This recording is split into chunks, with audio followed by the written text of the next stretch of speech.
I'm Ceola. I'm an artist and a craftsman. So my dad has always built furniture, so I've grown up watching him build furniture, and he runs his own furniture company, which is up by my shop.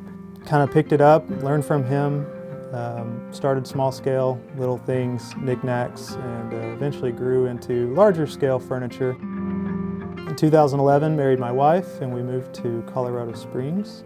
And I was building furniture there for some people. Met a guy who played guitar and had asked if I'd ever built a guitar. And I said, no, I hadn't, but I wanted to.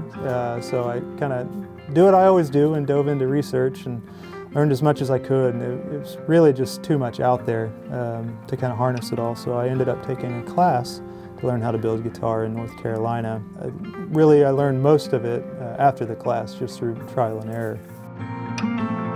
My wife and I moved back here from Colorado and took corporate jobs, and I worked there about 4 years, and the whole time I was there I dreamed about being in my shop, building furniture, building guitars.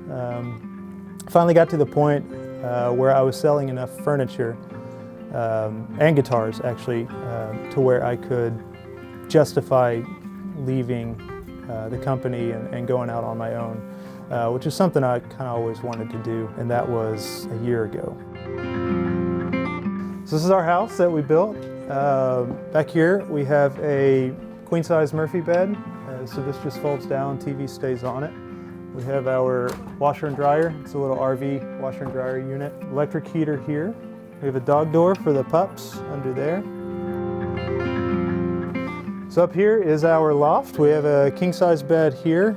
We have storage behind the pillows. And here we have a dog door for our big dog, and it comes off and connects here, so it can serve as a gate also to keep the dogs from coming up here if we don't want them up here. Back here we have an outdoor shower. We also have an indoor shower. And over here is our firewood, what we have left from the winter. Inside there we have all the water tanks. We collect on our roof. It comes down here, it goes through a leaf diverter right here. And then over here we have a first flush, and then it drops into here.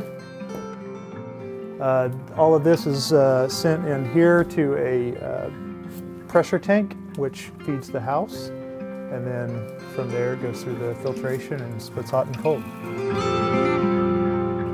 Now here's where we keep our horses. And our chicken coop, used the leftovers from the house and made it kind of look like the house. It serves us well. Here in Northwest Arkansas, we have a huge outlet for artists and craftsmen to do what they love doing, hobby or career, whatever it may be. It's easy to find clientele with farmers markets, local crafts fairs, things like that. Anyone wanting to get into it, I say just dive in, and if it ends up being a passion that takes over your life, then quit your day job.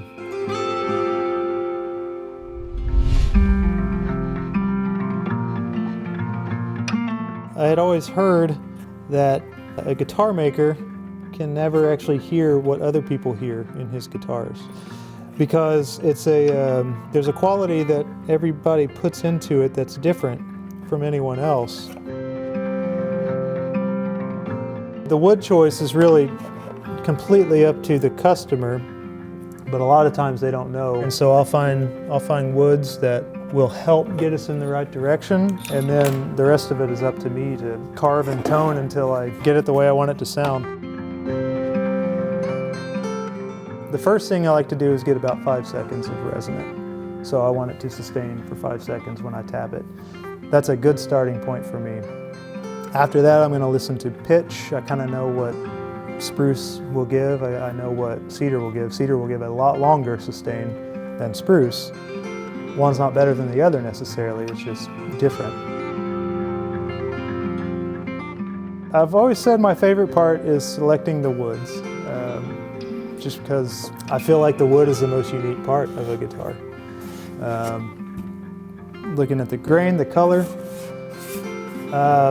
but my favorite part really is getting to hear it in someone else's hands for the first time. I want to I want to supply musicians with guitars. I want to be full-time guitar. I do enjoy making furniture a lot, and I will appreciate the break from guitars to make a piece of furniture. But I want this to be my sustaining career.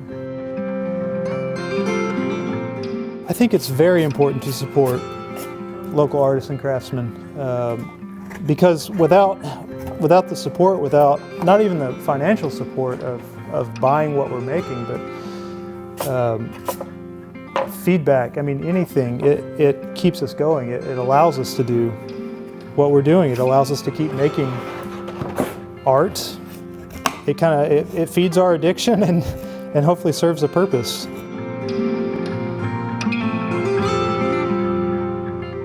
Well, Northwest Arkansas is home to me, so that's part of why I love being here. But also, I've noticed, and I think it's really changed for sure the last decade, maybe not even that long ago. There's been a shift where local is key, no matter what it is, whether it's arts, crafts, music, food.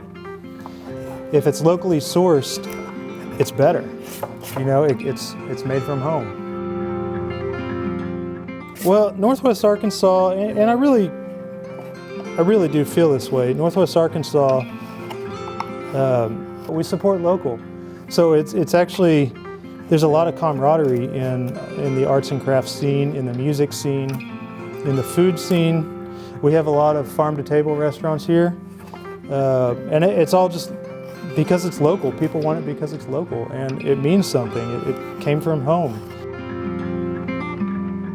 What's kind of neat about it is you build a whole guitar, but you don't get to hear any of it until the strings are on it at the very end.